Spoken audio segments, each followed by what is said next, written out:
You've seen it, right? Scrolling through your feed. There it is. That shiny luxury car, maybe parked by a beach, the laptop open, the caption talking about being your own boss, living the dream. Oh yeah, the Office for the Day post. Classic. Exactly. Or maybe it's that big conference, someone on stage promising you financial freedom if you just join their team.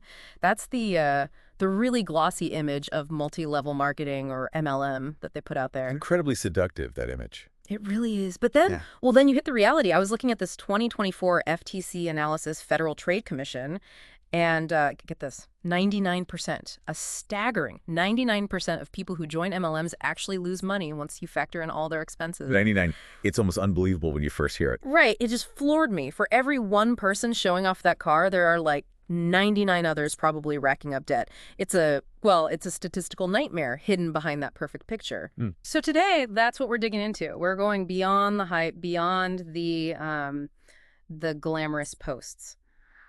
How is that dream built? Why does it pull people in so strongly? And, why does it consistently fall apart for almost everyone? Well, to start, let's just be clear what we mean by MLM, or network marketing. It's a setup where distributors, independent folks, sell products directly. But the key part, the twist, is recruitment. You earn from your sales, yes, but also from the sales of people you bring in your downline. Like a tree branching out below you. Exactly. And some huge companies operate this way. Amway, Herbalife, Mary Kay. We're talking multi-billion-dollar businesses built on this structure, selling it hard as, the path to being your own boss. Okay, so that's the structure. And we're going to unpack it using FTC reports, AARP studies, psychology articles, even recent social media stuff from 2025. We want to cut through that hype and see what's really going on, the mechanics, and frankly, the human cost. And hey, if you're listening and you appreciate digging into complex topics like this, getting reliable info, you should really check out Mind Expansion Daily. Seriously, it's a great place for insights, just like the ones we're exploring now. Good recommendation. So we know the stats are grim, but that dream, it's powerful. How do they craft that pitch? You mentioned it's like a psychological masterpiece. It really is. It's engineered, They target specific vulnerabilities. Think about who they often reach out to. Maybe a stay-at-home parent looking for income, but also purpose. Or perhaps an immigrant finding it hard to get a traditional job. Or just someone feeling overwhelmed by debt. Yeah, people looking for an answer. Exactly. Yeah. And the MLM script speaks directly to that. It promises empowerment, belonging, community control. It's not just about money. It's about fixing what feels broken in your life. And they make it feel so personal, right? Absolutely. They use this tactic, sometimes called love bombing, just showering you with praise, attention, making you feel instantly welcome, part of something special. It builds this quick emotional bond and, well, makes it harder to think critically. Clouding your judgment a bit. Precisely. And the language is key. You're not an employee. You're a business owner. You're not bossed. You're mentored. And the income potential. Always unlimited. It sounds amazing, and you see it echoed everywhere. Like those X posts from 2025 we looked at, you join my team and live the dream. It's constant reinforcement. It makes people think, okay, maybe those bad stats are for other people. I'll be the one who makes it. It lowers the guard significantly. So let's pull back the curtain a bit more. What is an MLM fundamentally beyond the pitch? You mentioned that blurry line with pyramid schemes. All right, so stripping away the hype, it's direct selling plus recruitment. You sell products, could be anything, cosmetics, vitamins, cleaning stuff.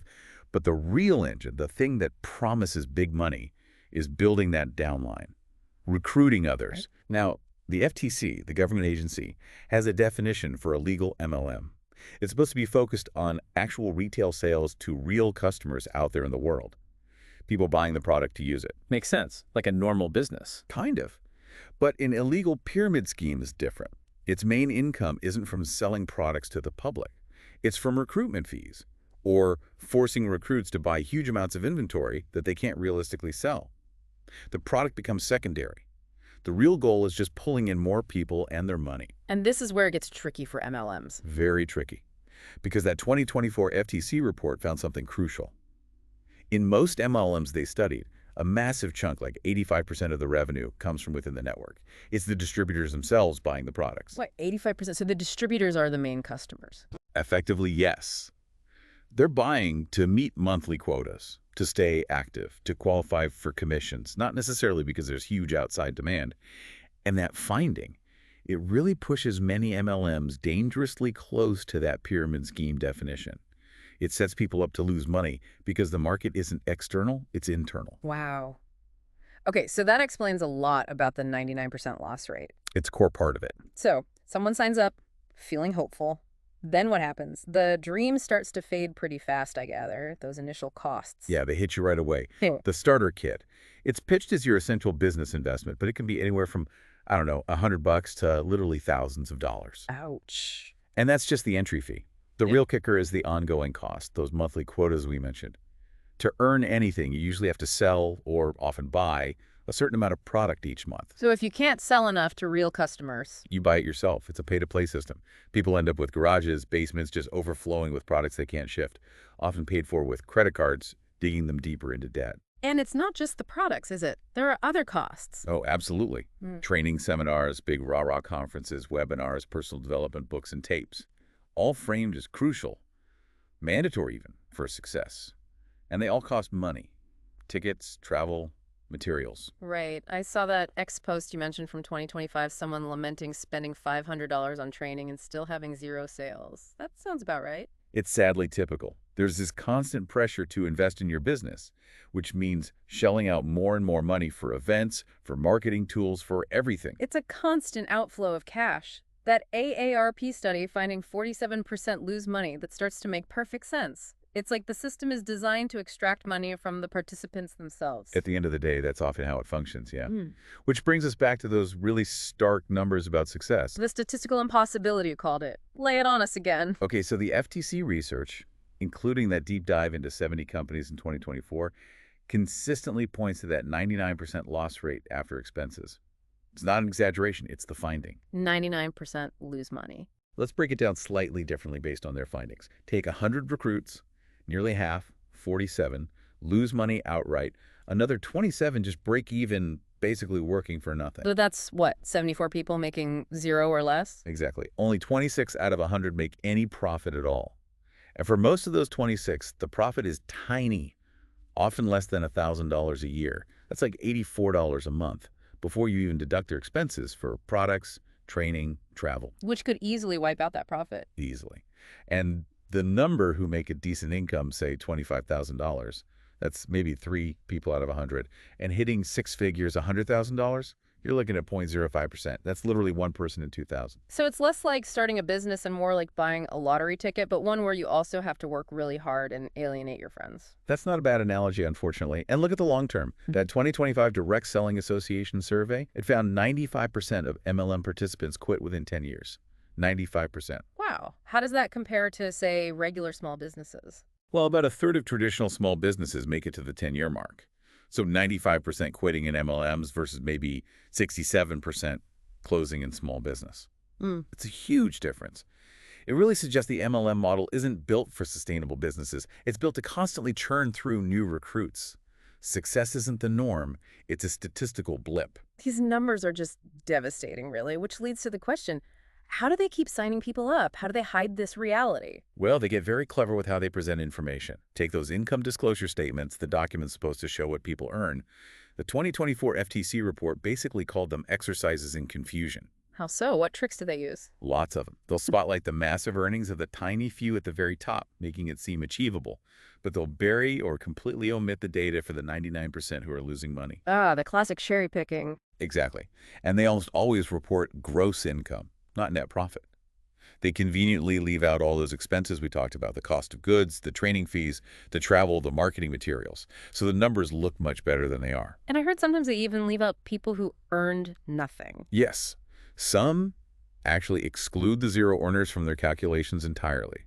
That massively skews the average earnings upward, painting a completely false picture of profitability. It's incredibly misleading. It is. And then there's the psychological defense mechanism. When people inevitably fail, because the model dictates most, will the company and the upline recruiters almost always blame the individual. Right. It's your fault. Yeah.